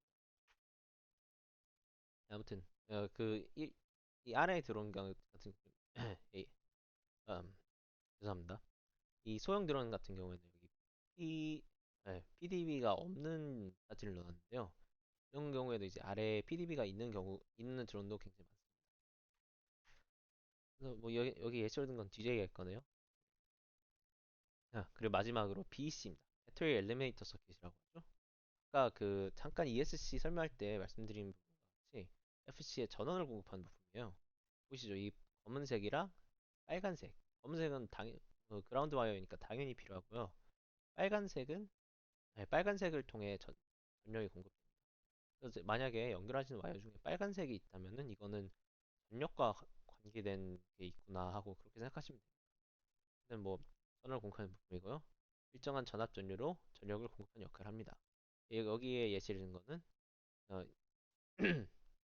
인풋으로는 3S에서 8S의 배터리를 견딜 수 있죠. 이거는 배터리에 직접 꽂는 그런 커넥터입니다. 그래서 보통 이제 이렇게 배터리에 직접 꽂을 경우에는 배터리에서 Y자 모양의 배터리를 하나 꽂으면 두 개의 출력이 될 수 있는 그런 젠더를 많이 구입을 해요. 그 중에서 하나는 PDB로 보내고 하나는 이쪽으로 BEC로 보내고. 자, 아무튼 아웃풋으로는 5.5V랑 6A네요. 이 전력을 지속적으로 공급을 해줍니다.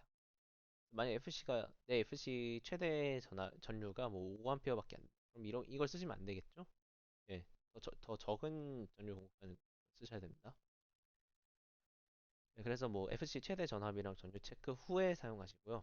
뭐 중고가의 ESC의 경우에는 포함되어 있는 경우가 많습니다. 사실 좀 저가형도 있는 경우도 있어요. 없는 경우도 기 때문에 이렇게 설명드린 건데 저가형도 있는 경우가 있습니다. 저가형 ESC의 경우에 없는 경우에는 옵토라고 미리 표기를 해놔요. OPTO, 옵토. 그리고 근데 만약에 그렇게 표기 안 돼 있더라도 빨간색 대신에 하얀색 와이어밖에 없다.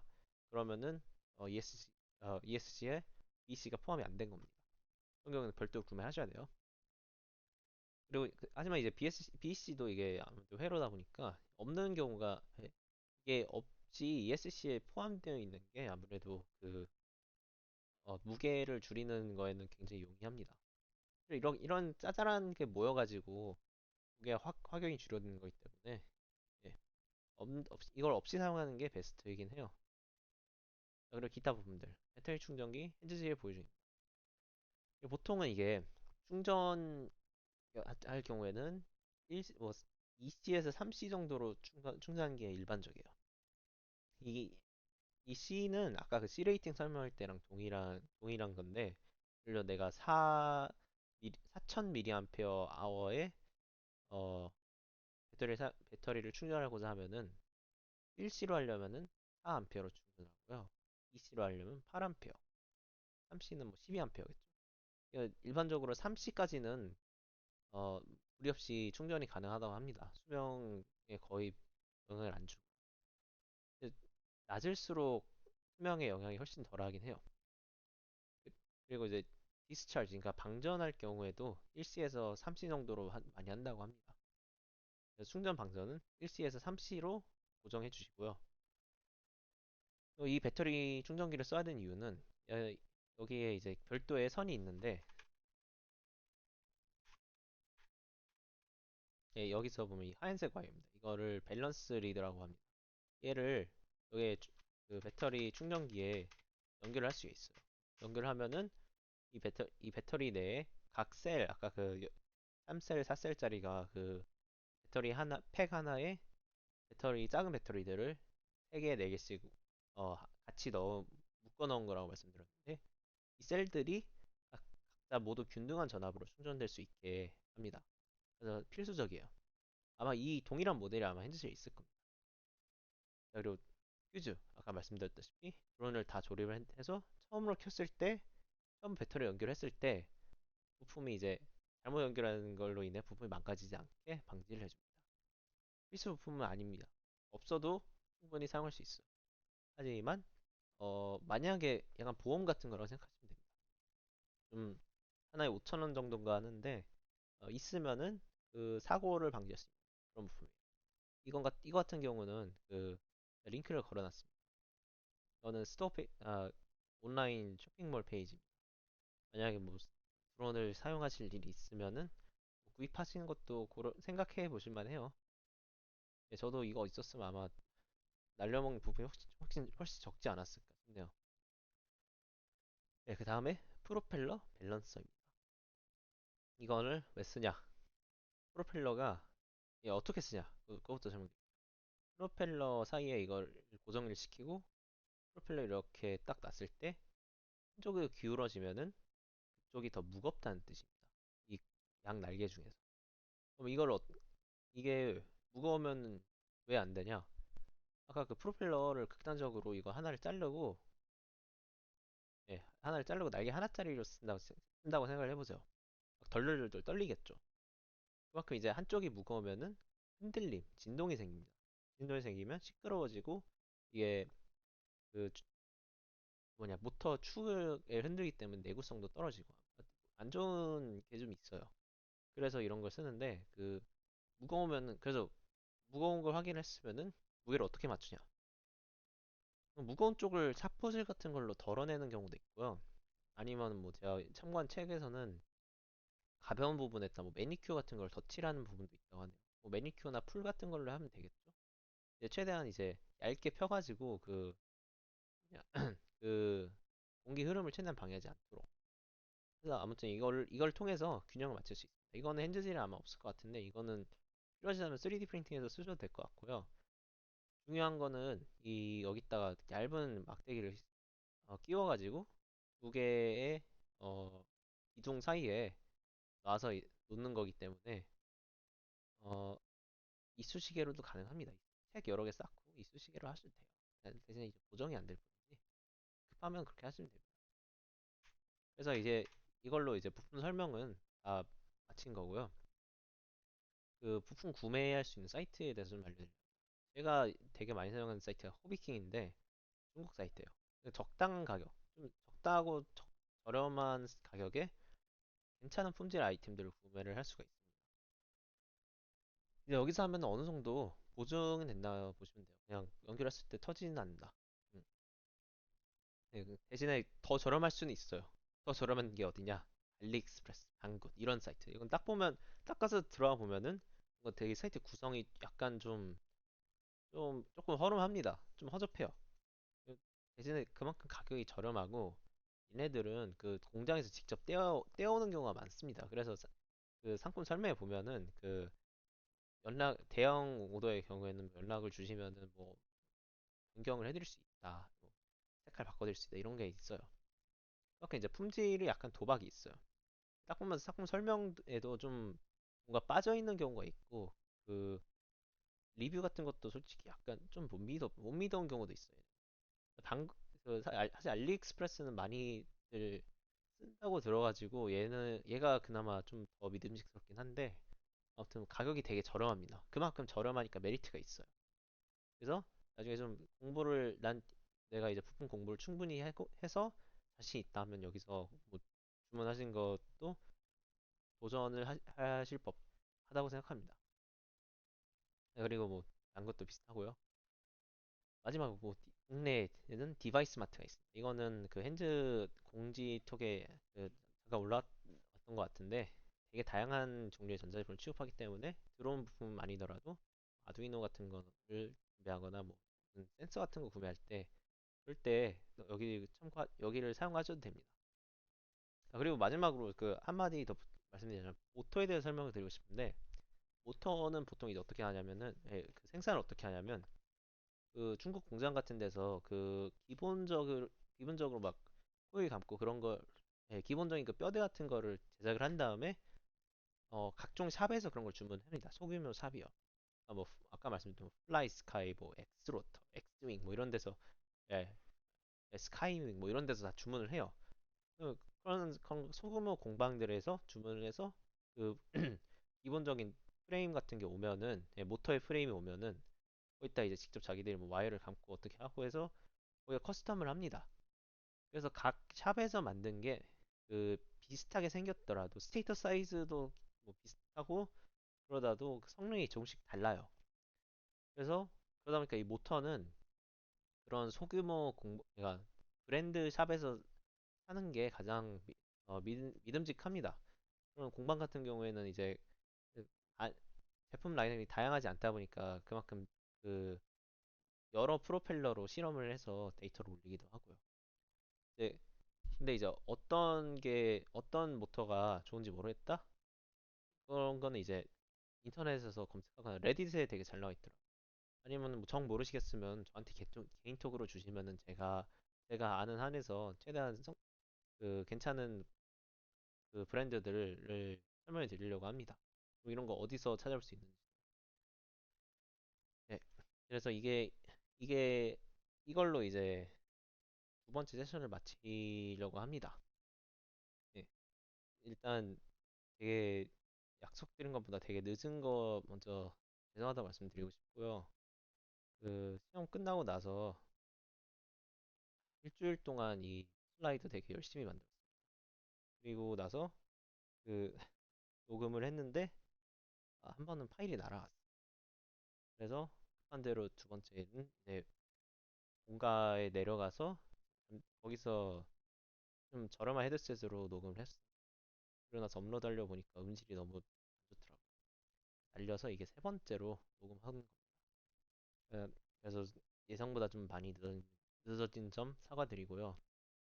좀 급하게 한 거다 보니까 급하게 했지만 사실 앞에서 녹음하면서 연습을 되게 많이 했거든요. 그래서 어, 정보 양은 상당하다고 생각합니다. 그래서 아무튼 그 더 알고 싶으신 점이나 좀 제가 설명에 미흡했던 점이 있으면 개인톡으로 알려주시면은 제가 상세하게 알려드리고 해드리도록 하겠습니다.